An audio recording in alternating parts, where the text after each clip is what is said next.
की प्रधानमंत्री आवास योजनेच्या अंतर्गत यावर्षी आपल्याला केंद्र सरकारने 6.5 लाख घरं मंजूर केली होती। ते टार्गेट वाढवण्यात आलेलं आहे। अतिरिक्त 13 लाख घरं आपल्याला देण्यात आलेली आहेत।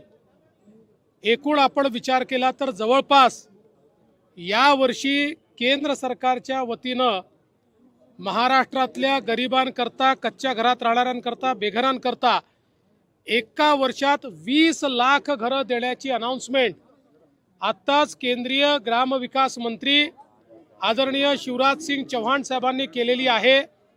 महाराष्ट्राला मोदी सरकारने दिलेली ही अत्यंत मोठी भेट आहे आणि देशाच्या इतिहासामध्ये कुठल्याच राज्याला आजपर्यंत एका दिवसात किंवा एका वर्षात इतकी घरं मिळालेली नाहीत। ती 20 लाख घरं आपल्याला मिळालेली आहेत।